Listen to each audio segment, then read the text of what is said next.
Hello, everybody, and welcome back to interviews. Today, we're talking about episode 2 of Otome Kaijuu. I think is it Caramelise? I don't know, I'm just calling it Tomo Kaiju because I don't know if it's Caramelise. I don't know. But anyway, we'll talk about episode 2 of Tomo Kaiju, which, just like episode 1, this was stupidly fun. I enjoyed it. Minami is, I'm gonna lie, Minami is, I have no faults with him. Like, he's flawless. Like, he he he's just he's just too good, to be honest. Like, I hate him because he's just too, he's perfect. Like, he's like that kind of guy you guys want, that kind of guy that girls want. Like, he's respectful, he's like kind, he shows his affection to Gurren.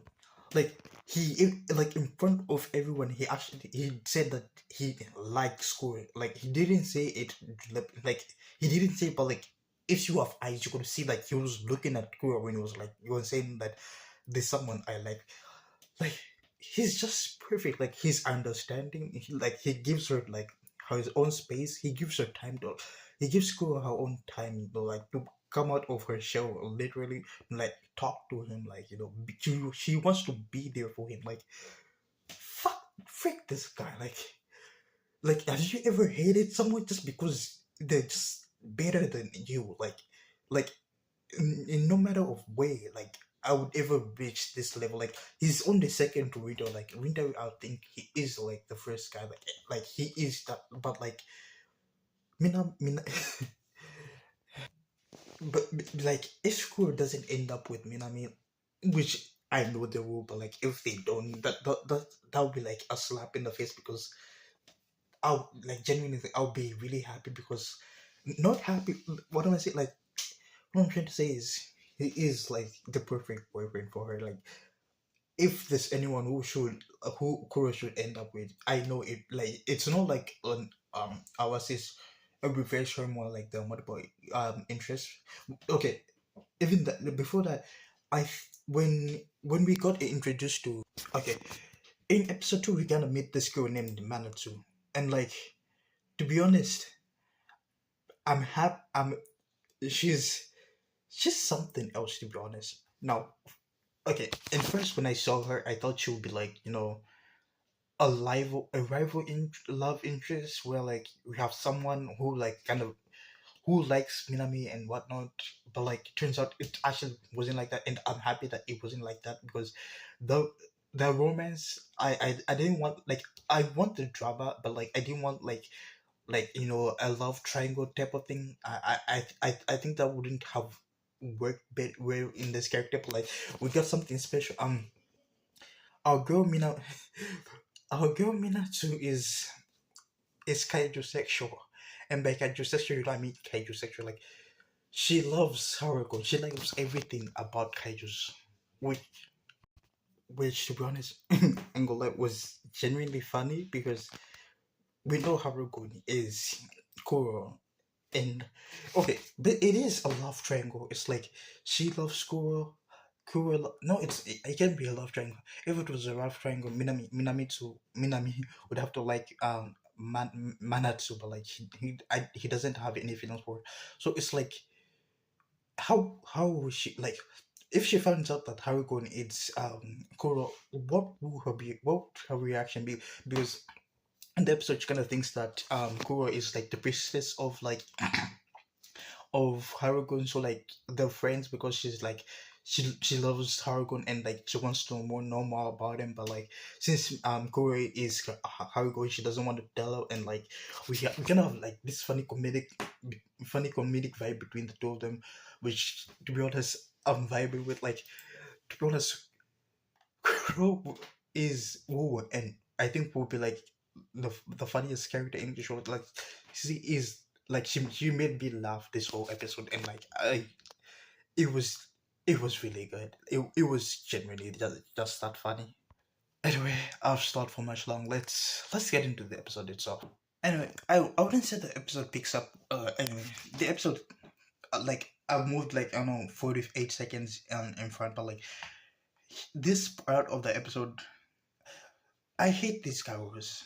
Like I genuinely, I really hate them. Like I said, like even in my last episode review, like if I could physically enter a TV, like I would slap them. Especially this one, this blonde girl. Like she is the definition of a pygmy. Like she like I ain't gonna lie, like I would slap her. Like she like she's there for free contact. Like she kind of she is like there to like push the romance between Kuro and Minami, but like why is she there? Like like those and under the other end part of like the episode, she was almost crushed by Harugon and like by Kuro. When Kuro is in her kaiju phone, I'll probably be calling her Harugon because like I like making decisions between the two of them. Anyway, she was almost crushed by Harugon. Like, and to be honest, I prayed that Kuro could like nudge, inch, scooch like a bit to the left. Like just crush her by accident. Like I ain't gonna lie, like I'm already it's not right, but like like just like it's an accident, like it's an accident. Like I doubt she'll feel anything. Like and let's just falsify the evidence. Like I know if God did something like that, she'll probably be heartbroken, and that will like actually like break her. But like I know her mother would find a way to like hide it. So let's just quiet that. Okay, why not just break her legs? Like she kind of just break her legs, maybe her arms, maybe break her spines, maybe make her physically like I don't know, like she's she like she like she has a slappable face, like that kind of face where you just want to slap her. Like she really has like a slappable face.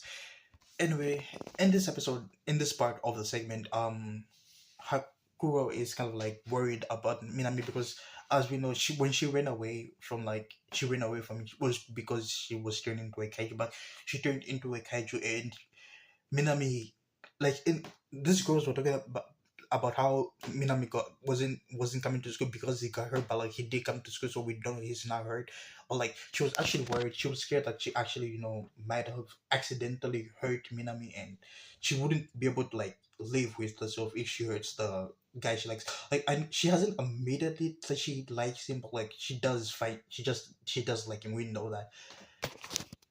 Like have you ever felt the innate instinct to just slap a person, like just one good slap? Like I'm gonna lie, that's how you know like a show is good when like the antagonists are really that bad that you just physically want to hurt them. That's how you know like the writer is doing that this good. But like I really do want to slap them.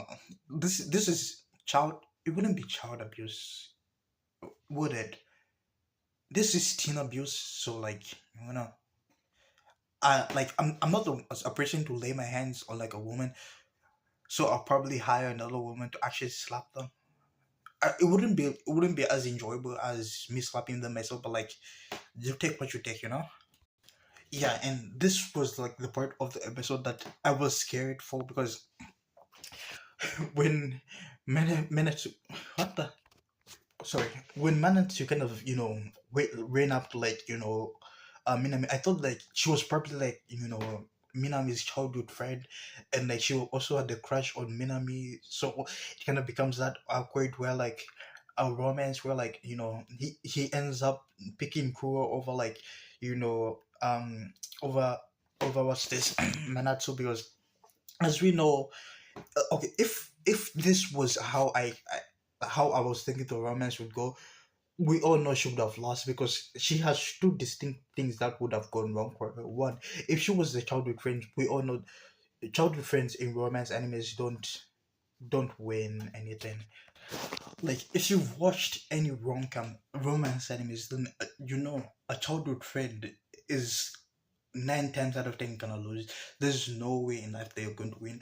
And another defining thing that she would have lost is she has short hair, and like just like the best friend, the childhood friend things, characters with short hair in rom-com animes never win. That's like if like a character has short hair, and it's a childhood friend, then I ain't gonna lie, just don't root for them. Like it's a waste of time. We know that they won't even end up together. Like that's an inevitable fact. Like I've watched a crap ton of romance anime, and there is no rom-com anime where the childhood friend actually wins. Maybe there's one, but like maybe it hasn't been animated, or maybe the manga hasn't been out. But like I have never seen one like a childhood friend with short hair.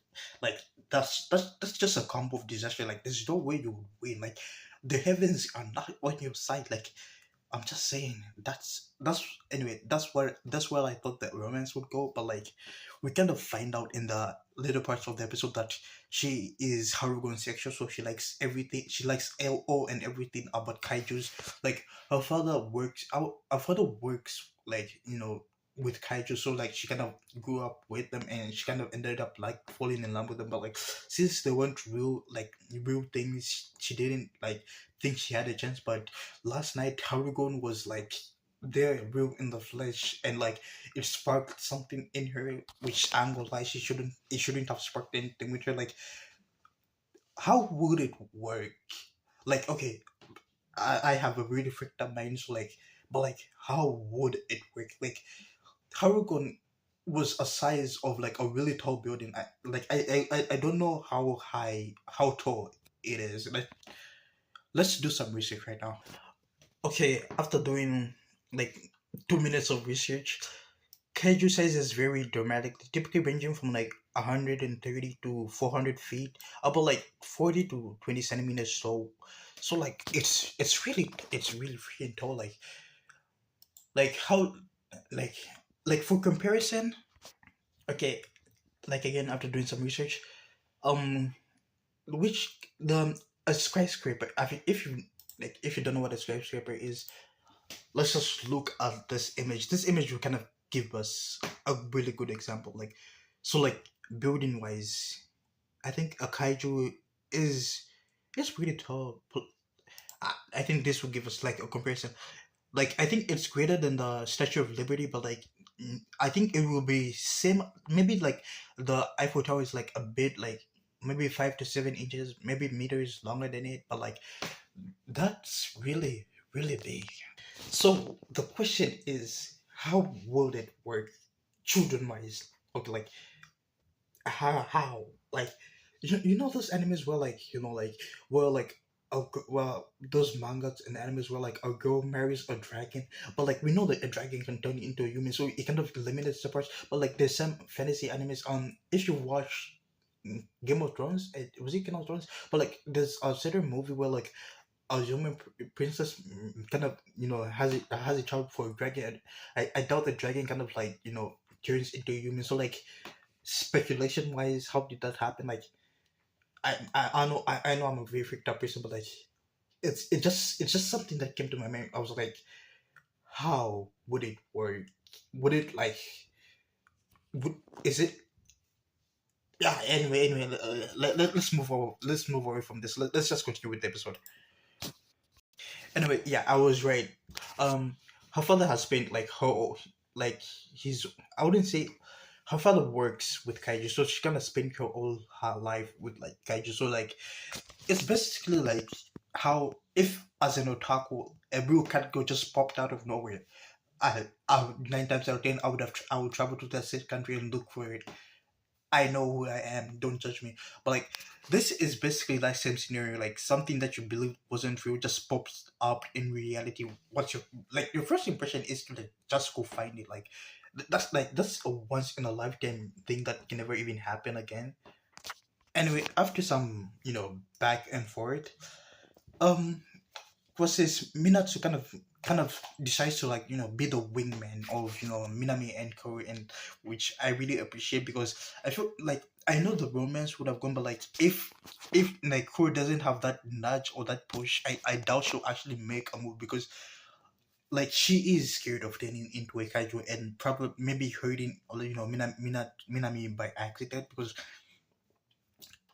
we saw in episode one, like I would say I would think like it's probably like a high type of thing where like when you drink when you drink too much or like her mind kind of gets cloudy when she's in that kaiju form. So like she probably might like actually accidentally step on him, because like as we just saw, a kaiju is like is like tall enough to like actually reach close enough to like the Eiffel Tower. So like you probably wouldn't be able to like escape like you know it wouldn't be inevitable if she kind of crashed him by accident, which she also kind of did with those three girls, which I kind of hope she kind of moved her feet to like the left, a bit like a nudge, like maybe 2 inches to the left, like that would have been perfect. But anyway, Minato wants to be, Kuro's wingman, while Kuro kind of being becomes like, Minato's wingman with Harugon, which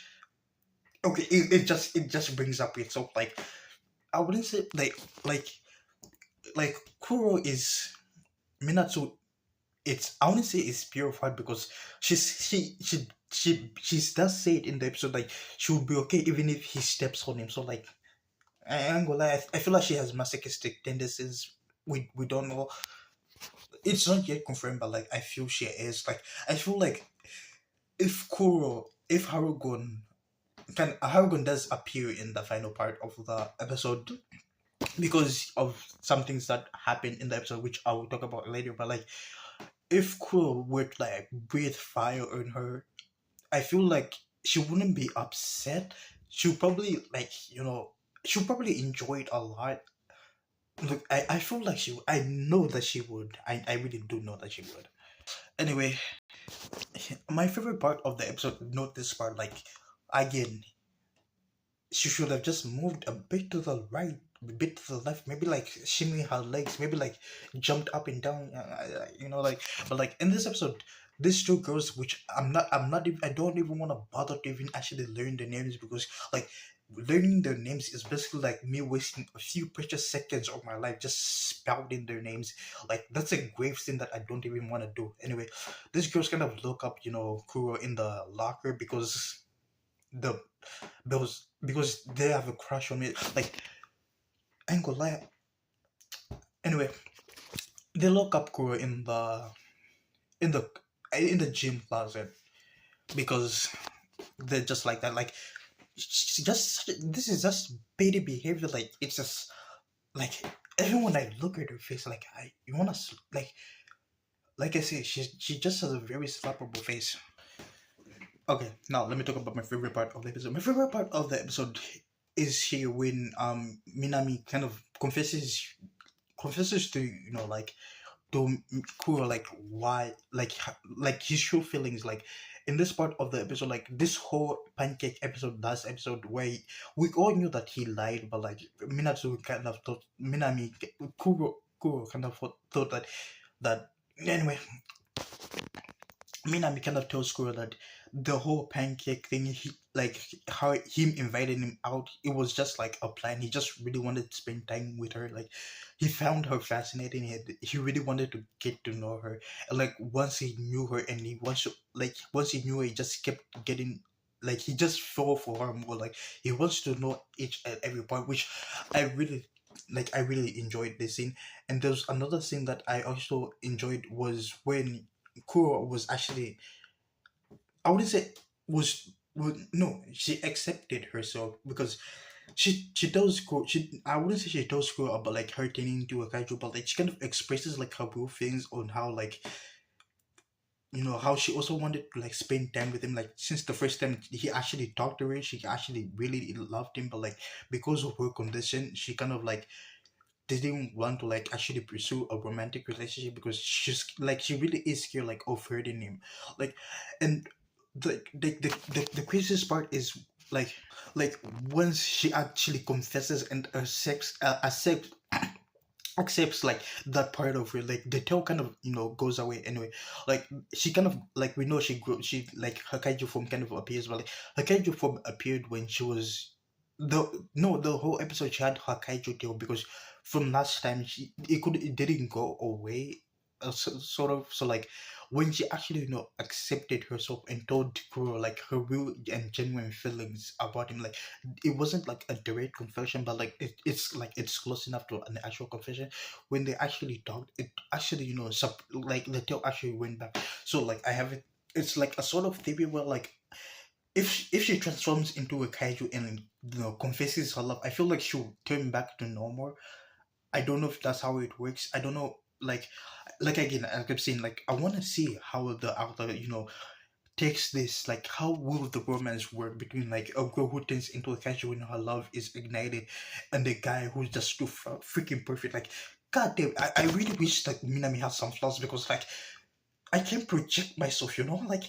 Uh, I wouldn't say I watch romance. Like, there's some romance animes where you do like where you get the feeling like the main character is just like like a nerdy otaku. It kind of gets with like the hardest girl at the school. Like, that's like I would say like that's a slap romance. But like there's some romance animes that kind of like do really good. Like, Girls Kind to Be Kind to Otaku, which was last season. I enjoyed it. Like, it took like that same plot of like a main character who kind of a loser who kind of goes with like starts hanging out with like the main characters, but like unlike other shows where like in the first two episodes they confess their feelings, and Gals Can Be Kind with the Otaku, like they're taking their time to like actually develop the relationship and the friendship, which I really think like it's good. Like, a trope, a trope is like a trope. Any trope, like a trope, is always good. It's like how you execute it, like how the Gals Can Be Kind of the Otaku, like how they executed the trope. I want to see how this trope will be executed. How will how it being turned into a kaiju actually develop the feelings, and will we have a cure to like her whole thing, or will like her accepting herself be like the main trigger that makes like the kaiju from goes away? I i don't know, but I want to know more. Anyway, if you enjoyed the video, please leave a like and subscribe. This is another anime that I will be checking episodically. I will be checking it weekly. Any information that kind of comes out relating to the anime and everything, I will be covering. Thank you for the likes, and no, if you enjoyed the video, please leave a like and subscribe. I'm Hunter, and I'll see you in the next one. Goodbye. And before it's like this part right here, and you're like, cool, should I just like a nudge, like a squeak to the like to the left? Maybe like move your feet like a bit closer, like that would help us a lot. Like I don't condone murder, but like in this type of situation, like like an injury, like a slight injury, like maybe breaking her legs will be good.